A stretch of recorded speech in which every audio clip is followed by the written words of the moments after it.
Mark confided in me about his suspicions. I saw them together once, about 6 months ago, Lillian and this Brad guy, at a restaurant outside of town. I told Mark, and that's when he started looking into protecting you and the house. Did you know about the changes to his will? Some of them, Robert admitted. I went with him to see James. Mark was worried about the money that was disappearing from their accounts. He thought Lillian might be, planning for a future that didn't include him. The implication made my stomach turn. Had she been siphoning money to start a new life with Brad, even before Mark was gone? James mentioned something about a trust fund for me, I said. Yes, but there's more, Robert replied. Mark had a separate life insurance policy that Lillian doesn't know about. He named you as the sole beneficiary. It's not a fortune, but it's enough to give you options if things with Lillian go south. I sat down heavily on the edge of my bed. How much? $200,000. The amount took my breath away. It wasn't just financial security, it was freedom. Freedom from Lillian's manipulations. Freedom to stand my ground. There's something else you should know, Robert continued, his voice dropping. The money that was disappearing from their accounts? Mark found out where some of it was going. Brad's startup business. Lillian was funding her lover's company with Mark's money. White-hot anger flashed through me. While my son was dying, his wife had been stealing from him to support her affair. I have pictures, Robert added, of them together, dating back nearly a year before Mark got sick, and bank statements showing the transfers. Mark asked me to hold on to everything just in case. Can you bring them tomorrow? James is coming to the house at 6 to confront Lillian about the will. I'll be there, Robert promised. And Bonnie? Mark would be proud of you for standing up for yourself. After hanging up, I sat quietly, processing everything I'd learned. Lillian hadn't just betrayed Mark emotionally. She'd stolen from him, lied to him, and now was attempting to steal his final gift to me, the security of a home. I needed to be smart about this. Lillian was calculating, manipulative. If she suspected I knew anything, she might try to get ahead of the situation. So I decided to play a role, the one she expected of me. The grieving, passive mother-in-law, too broken by loss to put up a fight. When Lillian and Brad returned that afternoon, arms laden with shopping bags, I greeted them with a subdued smile. Find what you were looking for? I asked mildly. Lillian seemed surprised by my interest. Just some new throw pillows and a rug for now. We're thinking of repainting next week. I nodded, as if the idea of them redecorating Mark's carefully designed spaces didn't make my heart ache. I've been thinking about what you said, I offered, keeping my voice deliberately fragile. About me finding my own place. Lillian sat down, her bags, a triumphant gleam in her eyes. Oh? Have you started looking? Not yet, I said. It's a big decision. I was hoping we could discuss the details over dinner tomorrow night. Maybe I could cook for us. Like a farewell dinner of sorts. She exchanged a quick glance with Brad. That's not necessary, Bonnie. Please, I insisted, letting my voice waver, just enough. It would mean a lot to me. One last family meal before everything changes. Lillian hesitated, then shrugged. Fine. What time? 6 o'clock? Nothing fancy, just Mark's favorite pot roast recipe. At the mention of Mark, a flicker of discomfort crossed her face. Good. Let her feel a moment's guilt. 6 is fine, she agreed. Already turning away, discussion closed. I retreated to my room, heart pounding with a strange mixture of anxiety and anticipation.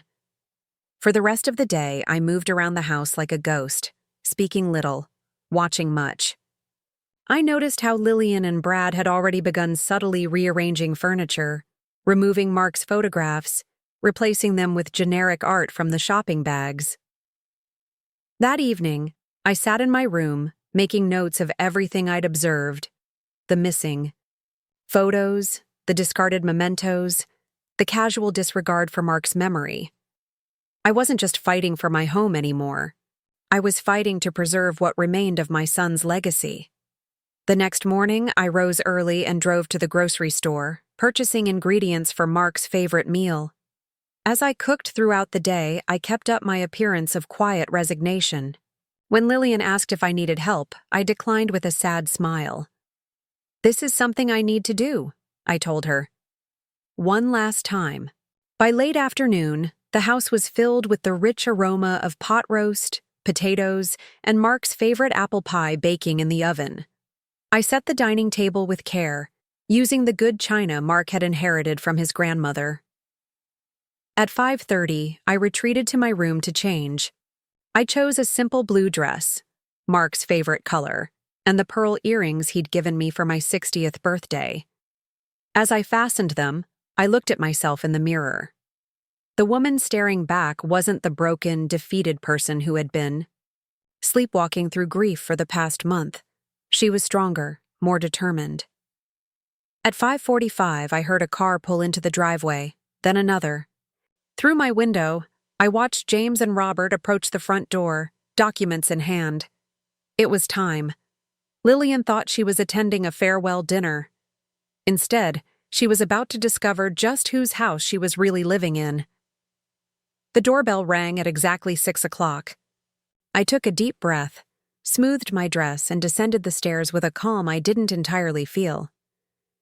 Lillian emerged from the kitchen, wiping her hands on a dish towel. "Are you expecting someone?" she asked, frowning. "Just a few guests for dinner," I replied, my voice steady. "I hope you don't mind." Before she could respond, I opened the front door. James stood there in a crisp suit, his leather briefcase at his side. Robert was just behind him, holding a thick manila envelope. "Mrs. Hollister," James said formally, loud enough for Lillian to hear. "Thank you for inviting us." Lillian approached, her posture stiffening when she recognized James. "What is this about, Bonnie?" "Dinner," I said simply. "And a long overdue conversation." I ushered the men inside, directing them to the dining room where the table was set for 5. The pot roast sat steaming in the center, surrounded by Mark's favorite sides: roasted carrots, mashed potatoes, and freshly baked rolls. Brad appeared from upstairs, pausing at the bottom step when he saw our visitors. "What's going on?" "Apparently we're having company for dinner," Lillian said, her voice tight with suspicion. James extended his hand to Brad. "James Wilson, attorney at law, and you must be the infamous Brad." Brad's eyes widened slightly as he shook James's hand. He glanced at Lillian, who had gone pale. "Why don't we all sit down?" I suggested, gesturing to the dining room. "The food will get cold."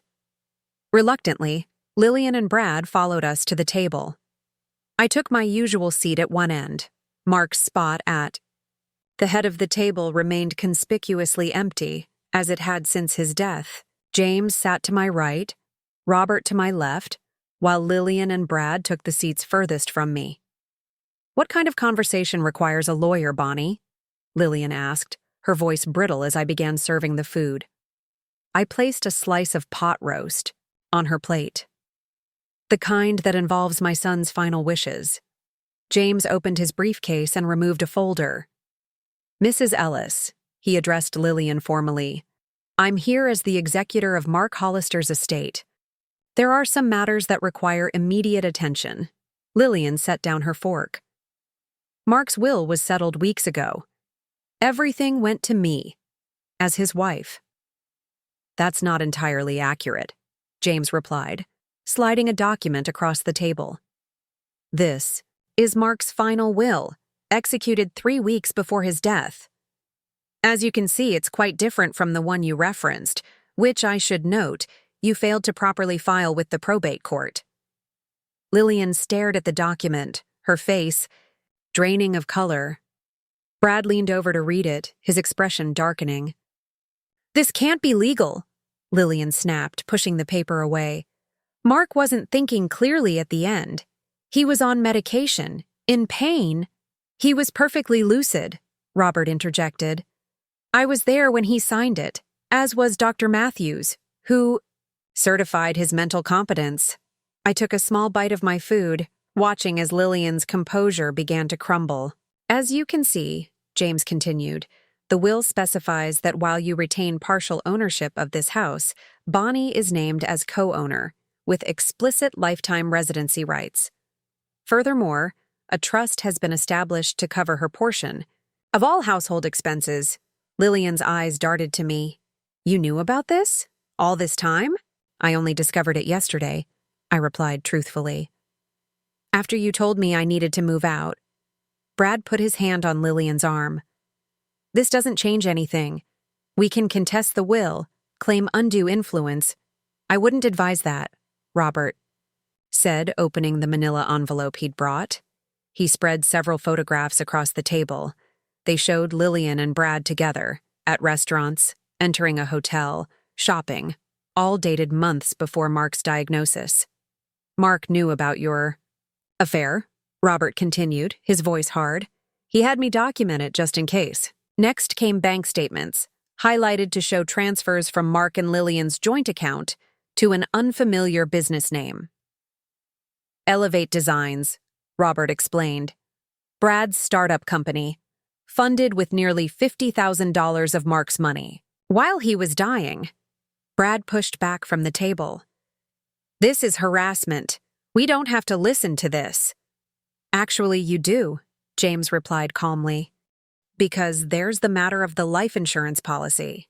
He produced another document. This policy, naming Bonnie as the sole beneficiary, appears to have been cashed by someone else. The insurance company has launched an investigation into potential fraud. Lillian's face twisted with rage. You're making this up. Mark would never cut me out like this. He didn't want to, I said quietly. He loved you, Lillian. Even after he knew about Brad. He just wanted to make sure I was taken care of. And what? Now you're going to throw us out? Lillian laughed bitterly. You can't do that. I'm still half owner of this house. Yes, James agreed. Which is why we're proposing a solution. He slid another document across the table. This is an offer to buy out your portion of the house, Lillian. Fair market value, paid in full. You and Brad can take the money and start fresh somewhere else. Lillian stared at the paper, clearly calculating. And if I refuse? Then we proceed with legal action regarding the fraudulently obtained life insurance money, James replied, and the misappropriated funds from the joint account. Those are criminal matters, not just civil ones. The silence that followed was deafening. Brad shifted uncomfortably in his seat while Lillian glared at each of us in turn. You planned this, she accused me. Set us up with this ambush dinner. No, I corrected her. You set this in motion when you brought your lover into my son's house and told me to leave. I'm simply finishing what you started. Robert cleared his throat. For what it's worth, Mark never wanted it to come to this. Even after everything, he still cared about you, Lillian. He just cared about his mother more. Lillian pushed her plate away, untouched. How much? $215,000, James replied. The current value of your half of the property. Brad's eyes widened at the amount. I could almost see the calculations running through his head, how far that money would go toward his business, toward a fresh start somewhere else. We'll need time to think about it, Lillian said, her voice cold. Of course, James nodded. You have until noon tomorrow. After that, we proceed with the fraud investigation. Blackmail, Brad muttered. Justice, I corrected quietly. I stood up and began clearing the plates, most of the food untouched. You're welcome to stay for dessert. I made Mark's favorite apple pie. Lillian pushed back from the table, chair legs scraping against the hardwood floor. This isn't over, Bonnie. I met her gaze steadily. Yes, Lillian, it is.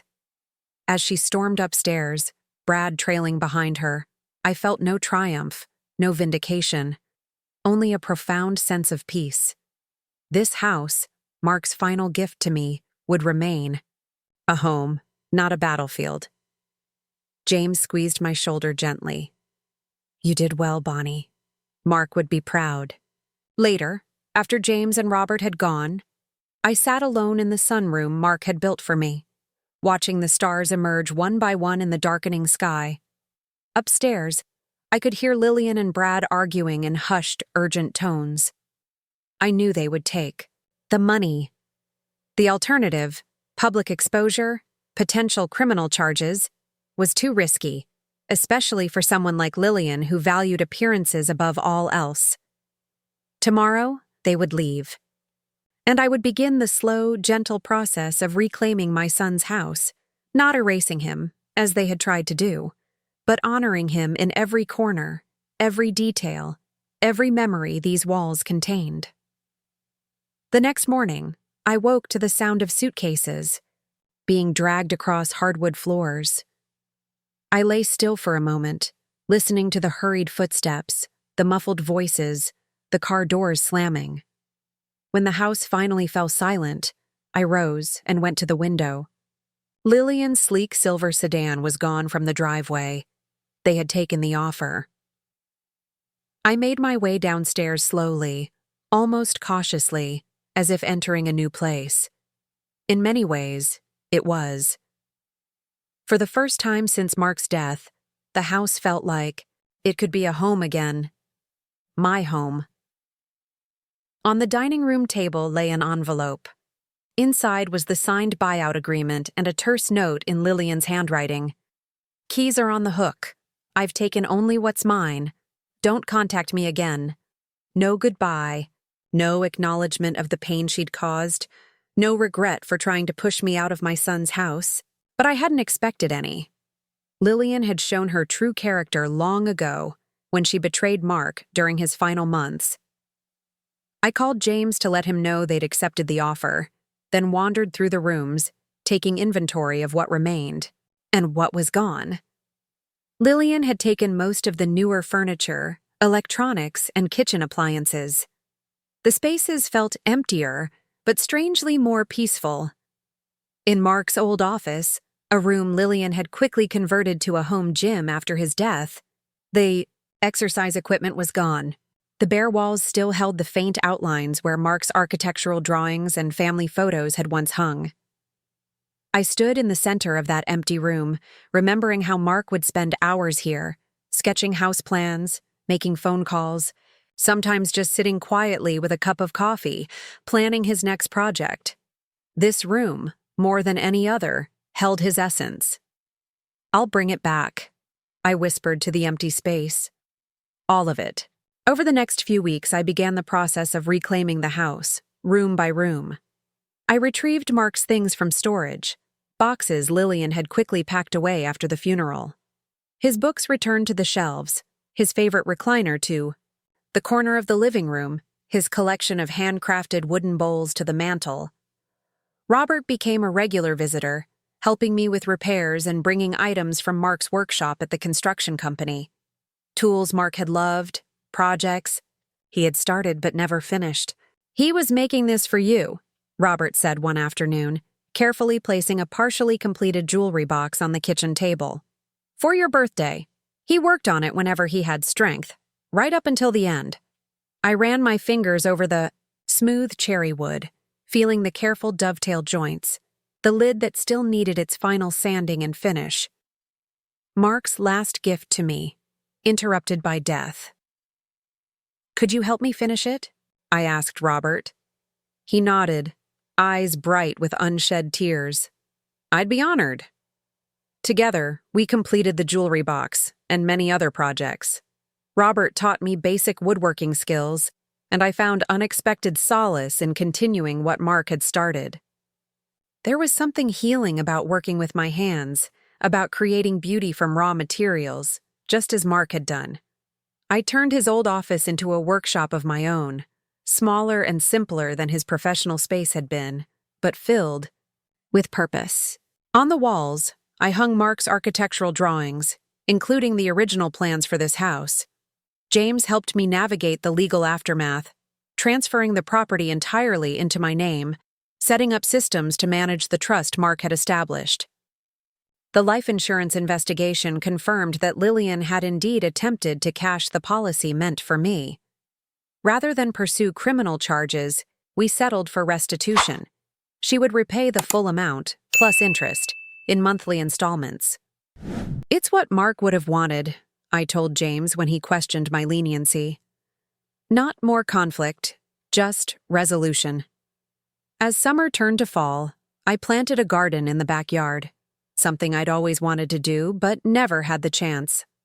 I chose plants that would bloom in April, around Mark's birthday: daffodils, tulips, early roses. A living memorial. I also reached out to Mark's friends, people who had drifted away during his illness or after his death, perhaps kept at a distance by Lillian. I hosted small gatherings, nothing elaborate, just coffee and conversation, sharing memories of my son. With each story told, each laugh shared, Mark's presence in the house grew stronger, not as a ghost to be mourned, but as a love to be celebrated. One evening in late October, 6 months after Mark's death, Robert came by with a special delivery, a handcrafted wooden bench for the sunroom. Mark designed it, he explained as we positioned it beneath the windows. He drew up the plans about a year ago, but never got around to building it. The guys at the shop and I put it together for you. I ran my hand over the smooth oak, admiring the gentle curve of the backrest, the subtle inlay of darker wood along the edges. It was perfectly suited to the space, as if Mark had measured every inch. He knew what this room meant to you, Robert said softly. He talked about how you'd sit here every morning with your coffee, watching the birds. Tears filled my eyes. I still do. Robert hesitated, then spoke carefully. The guys and I were thinking. Mark left a lot of unfinished designs, house plans, furniture pieces. If you're interested, we'd like to build some of them. Maybe sell them, with a portion going to cancer research in Mark's name. I looked at him in surprise. You'd do that? Mark wasn't just our boss. He was our friend. Robert's voice grew thick. This way, his work continues. That night, after Robert left, I sat on the new bench in the moonlit sunroom, feeling a different kind of peace than I had known before. The grief was still there. It would always be part of me now. But alongside it grew something new. Purpose, connection, even moments of joy. I thought about the journey of the past months, from the devastation of Mark's death, to the cruelty of Lillian's ultimatum, to this quiet evening in the house my son had built. I had nearly lost everything, but Mark's foresight and love had preserved not just a home for me, but a future. The next morning, I woke early, as was my habit now. I made coffee and carried it to the sunroom, settling onto Mark's bench as the first light of dawn broke over the horizon. Outside, a pair of cardinals, Mark's favorite birds, hopped along the feeder I'd installed. I opened Mark's journal, not to the painful entries about his illness or Lillian's betrayal, but to the beginning, where he'd written about his dreams for this house. His words, full of hope and possibility, filled the quiet morning air. Started the foundation today. Mom came by to see the progress. She's more excited than I am, if that's possible. I'm building this house for the future, with room for everyone I love. A place where memories will be made for generations. Mark's dream for the house had been altered, but not destroyed. Though he was gone, though the family he'd imagined had fractured, his house still stood, solid, welcoming, full of light. And so did I.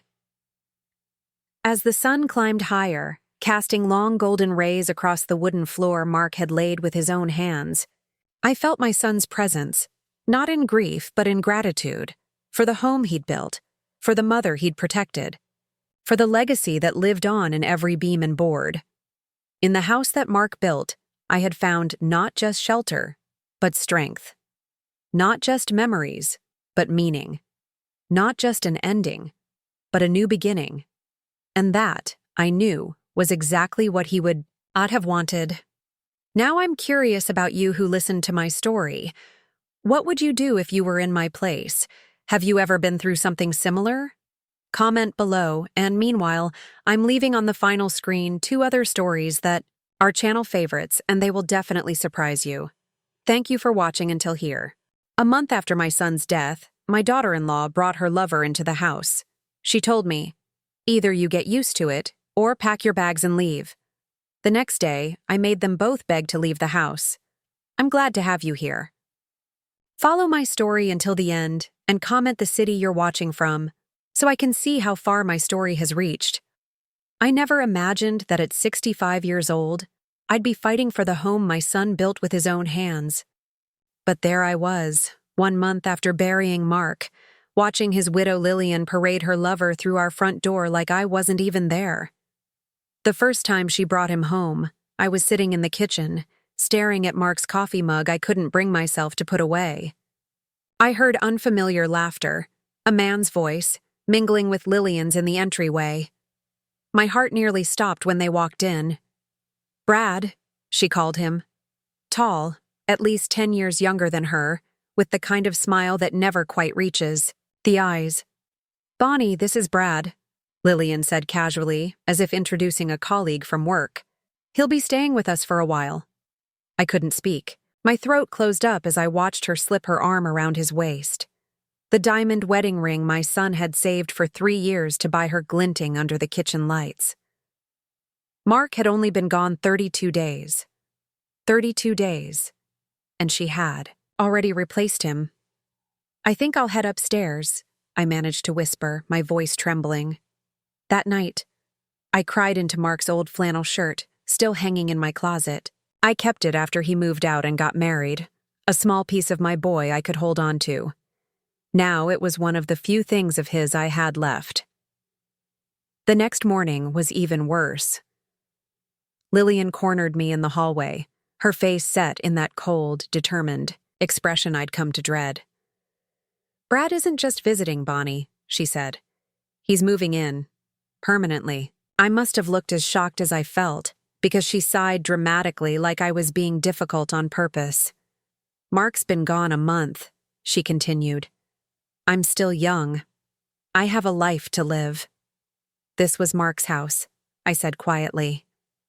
"He built it for us," Lillian cut in. "And now it's mine. I'm sorry if this makes you uncomfortable, but you have 2 choices. You can either get used to Brad being here, or you can pack your things and find somewhere else to live." Her words hit me like physical blows. This house had been Mark's dream since he was a teenager. He'd drawn the plans himself, spent years saving for the land. I remembered how proudly he'd shown me each completed room, especially the sunroom. He'd added because he knew how much I loved watching the birds at dawn. "You're asking me to leave my son's home?" My voice cracked. "I'm giving you options," Lillian replied coldly. "But honestly, it might be better for everyone if you did move out. You're a constant reminder of—" She waved her hand vaguely. "Everything." Retreated to my room, unable to face them for the rest of the day. I could hear them laughing downstairs, moving furniture around, erasing Mark piece by piece. The sound of Mark's favorite recliner being dragged across the hardwood floor broke something in me. That night, I pulled out the photo albums, tracing my finger over images of Mark at 8 years old, helping his father with carpentry projects. Mark at 16, already sketching house plans. Mark at 30, standing proudly in front of this very house, tool belt still around his waist, his arm around me. "I built it with an apartment for you, Mom," he'd said, "so you'll always have a home with us."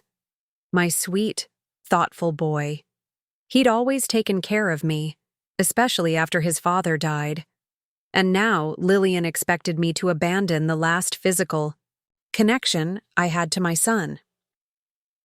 The next morning, I found them sitting at the kitchen island, drinking coffee from Mark's mugs. Brad had his feet propped up on the antique stool Mark had refinished for me. "Have you thought about what I said?" Lillian asked, not bothering to look up. I clutched my robe tighter around me. "I need some time." "Don't take too long," she replied. We're thinking of remodeling, and it would be easier without you here. Remodeling. Erasing even more of Mark. I felt something shift inside me, grief hardening into resolve. I nodded silently and went back upstairs, where I sat on the edge of my bed, staring at the wall Mark and I had painted together when I first moved in. That's when I noticed the small filing cabinet in the corner of my room. Mark had brought it, over after I complained about losing important papers. "Keep everything organized, Mom," he'd said with that patient smile of his. I realized I hadn't looked through it since before his diagnosis. With trembling hands, I pulled open the top drawer. There, nestled among medical records and old tax returns, was a folder labeled simply House. I reached for it, something like hope flickering in my chest for the first time in weeks. What I found inside would change everything. By tomorrow, it would be Lillian and Brad who would be begging to leave. My hands trembled as I opened the folder, labeled House. Inside were documents I'd never seen before: property deeds, mortgage papers, and insurance policies, all neatly organized in Mark's meticulous way. I spread them across my bed, heart pounding as I began to read.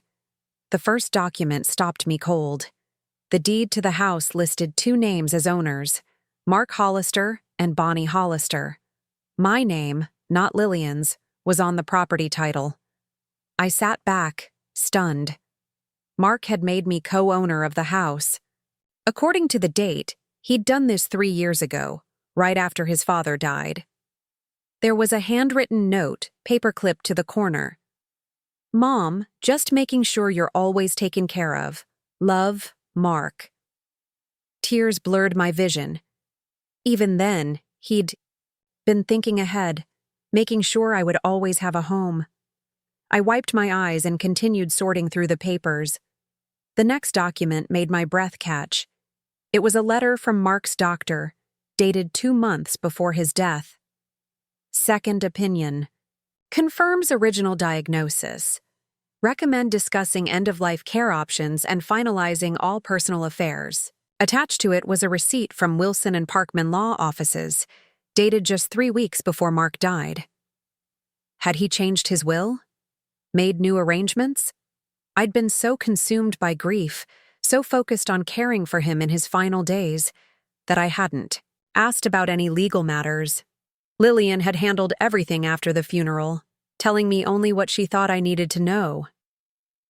As I dug deeper into the drawer, I found a small leather-bound journal I'd never seen before. Inside, Mark's handwriting filled the pages. It was a record of his thoughts after his diagnosis, and as I began reading, my heart shattered all over again. "Mom seems to be taking it harder than Lillian," one entry read. "I worry about what will happen to her when I'm gone. Lillian's been distant lately, always on her phone, always making excuses to leave the house.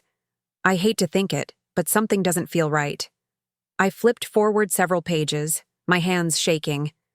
Saw a text on Lillian's phone today. From someone, named Brad. "Miss you too. Soon we won't have to hide." I feel sick.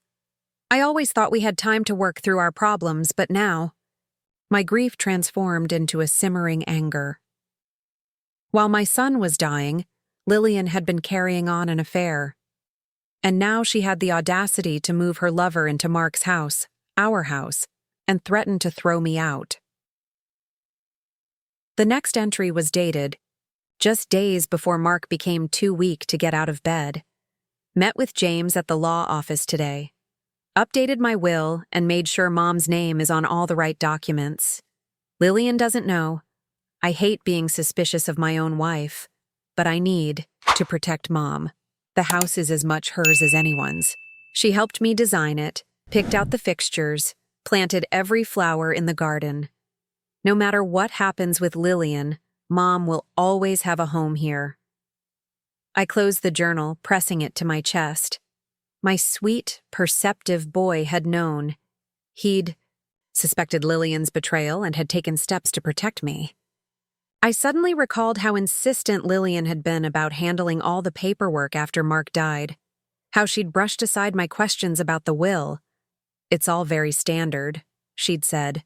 "The house goes to me, and Mark's personal items go to you. Nothing to worry about." But there was plenty to worry about. She had lied, not just to me, but to Mark in his final days. I returned to the filing cabinet and methodically went through every drawer. In the back of the bottom one, I found a business card for James Wilson, attorney at law, with a handwritten note on the back. "Call any time, Bonnie. Mark asked me to help you if needed." I glanced at the bedside clock, just past 2 p.m., not 2, late to make a call.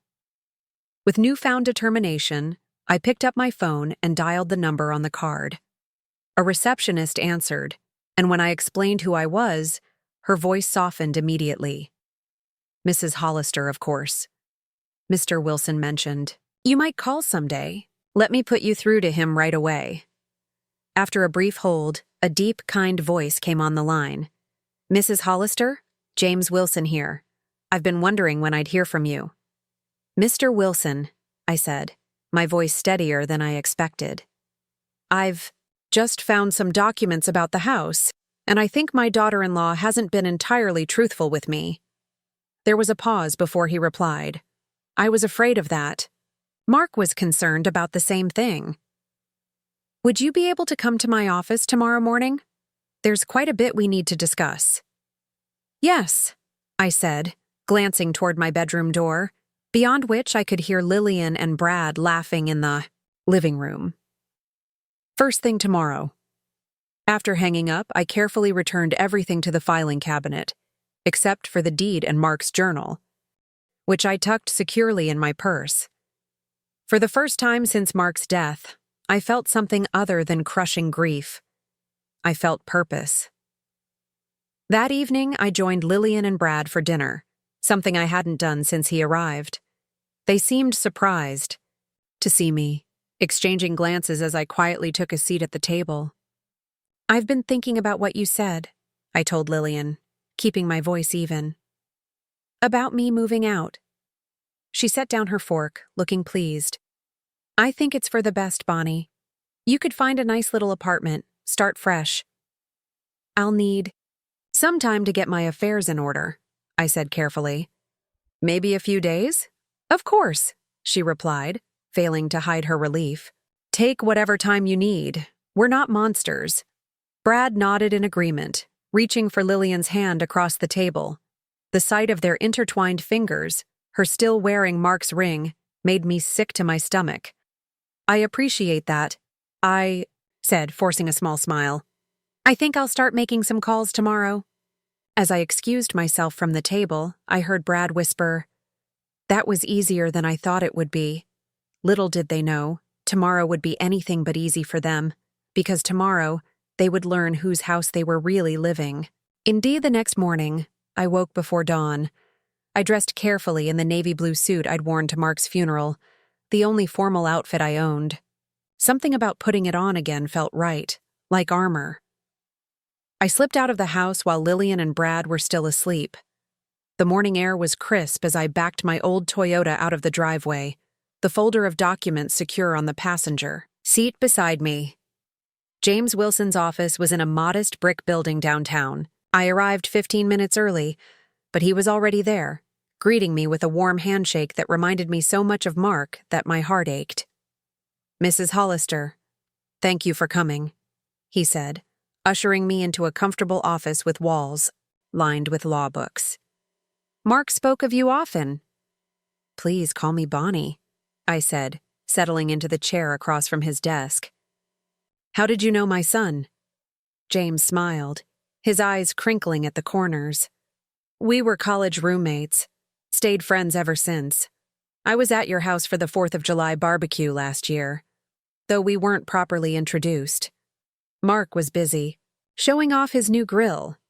The memory brought a faint smile to my lips. Mark had been so proud of that grill, cooking for everyone despite the sweltering heat. Lillian had barely made an appearance, claiming a headache.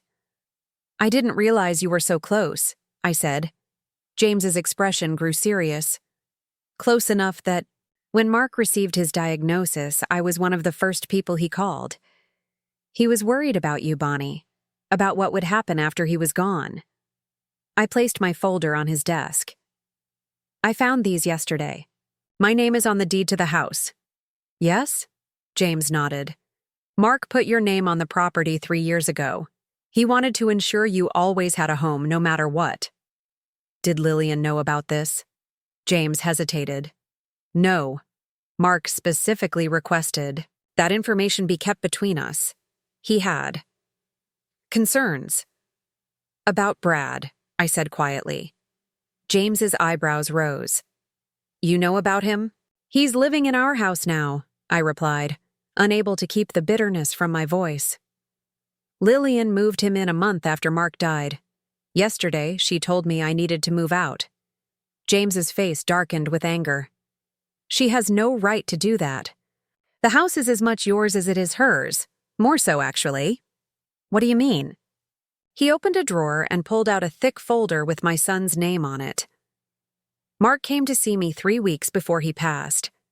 He'd discovered some things about Lillian that deeply troubled him. Text messages, unexplained absences. He suspected she was having an affair. My throat tightened. She was, with Brad. James nodded grimly. Mark wanted to confront her, but his health was declining rapidly. He was more concerned with protecting you than dealing with his marriage. So we made some changes to his will and estate planning. He pulled out a document and slid it across the desk. This is Mark's final will. Lillian was required by law to file it with the probate court after his death, but according to county records, she never did. I felt a chill run through me. What does that mean? It means she's been operating as if the previous will, which left everything to her, is still valid, but it's not. James tapped the document in front of me. Under this will, you are granted lifetime residency rights to the house, regardless of who owns it. And there's more. He pulled out another document. Mark established a trust in your name. It contains enough money to cover property taxes, utilities, and maintenance on the house for at least 20 years. Lillian has no access to these funds. I stared at the papers, overwhelmed. My son had thought of everything. He'd created a safety net to catch me when he was no longer there. Why didn't you contact me after the funeral? I asked. James sighed. I tried. I called several times, but Lillian always answered. She said you were too distraught to discuss legal matters and that she would handle everything. After the third call, she told me not to contact the house again. Anger flared inside me. She had no right. No, she didn't, James agreed. But now you're here, and we can set things right. He leaned forward, his expression determined. Lillian can't evict you, Bonnie. In fact, if anyone has the legal authority to ask someone to leave, it's you. The weight of his words slowly sank in. You mean I could ask Lillian to leave? Legally, yes. The house is half yours, and with Mark's will specifying your right to reside there, you have a stronger claim than she does, especially given that she's violated the terms of the will by not filing it properly. I sat back, stunned by this unexpected power. For a month, I'd felt helpless, a guest in my own home, watching as Lillian systematically erased Mark's presence. Now, the tables had turned. What should I do? I asked. James smiled gently. That's entirely up to you, Bonnie. But if you'd like my help confronting Lillian about the will and your rights to the house, I'm available. Sometimes these conversations go more smoothly with legal representation present. I thought about Lillian's cold ultimatum, about Brad's feet on Mark's furniture, about them planning to remodel, to erase my son's handiwork. When could we do this? I asked, newfound determination strengthening my voice. How about tomorrow evening? I could come to the house around 6. That gives me time to prepare the necessary paperwork. I nodded, feeling a strange mix of anxiety and relief. 6 o'clock tomorrow. As I stood to leave, James came around the desk and put a hand on my shoulder. Mark wanted you to be taken care of, Bonnie. He loved you very much. Tears welled in. My eyes. Thank you for helping him do that. One more thing, James said, reaching for his phone. Would it be all right if I called Robert Jenkins? He was Mark's best friend from the construction company. Mark asked him to check on you too, and I know he's been worried. Robert, Mark's friend who had helped build the sunroom. I remembered his kind face, how he'd attended the funeral alone and stayed until the very end, offering to help with anything I needed. Yes, I said. Please call him. Driving home, I felt different. The grief was still there. It would always be there. But alongside it was something new, a sense of purpose, of justice. Mark had protected me even after death. Now it was my turn to protect his legacy, his home, the house he built with such love. For the first time since losing my son, I felt the faintest flicker of peace. Tomorrow at 6, Lillian would finally learn who really owned Mark's house. When I returned home from James's office, the house was quiet. A note on the kitchen counter informed me that Lillian and Brad had gone shopping for a few things to update the living room. My living room. Mark's living room. I climbed the stairs to my bedroom, carefully locking the door behind me. With trembling hands, I opened Mark's journal again, searching for any additional details that might help me understand what I was up against. The more I read, the clearer the picture became. Mark had suspected Lillian's affair for months before his diagnosis. He'd noticed small changes, her sudden password protection on her phone, unexplained absences, the way she'd step outside to take certain calls. But he'd been willing to work on their marriage, to fight for it, until the diagnosis changed everything. Terminal, he'd written. 6 months at most. Everything looks different now. What matters? What doesn't? I can't waste what time I have left fighting about Lillian's betrayal. I just need to make sure Mom is taken care of. Tears blurred my vision. My brave, selfless boy, facing death and still thinking of others. I continued reading, discovering that Mark had been keeping meticulous records of household finances. In the final pages of the journal, he'd noted something troubling. Large withdrawals from their joint savings account that Lillian couldn't explain. 5,000 here, 3,000 there. Significant amounts disappearing in the months before his death. I set the journal aside and pulled out my phone, dialing the number James had given me for Robert Jenkins. He answered on the second ring. Mrs. Hollister? James said you might call. How are you holding up? His voice was warm, concerned, a stark contrast to the cold indifference I'd been living with for weeks. Call me Bonnie, please, I said, and I'm managing. There's been a situation with Lillian. I explained about Brad moving in, about the ultimatum, about my discoveries. Robert's silence on the other end grew heavier with each detail. I'm not surprised, he finally said.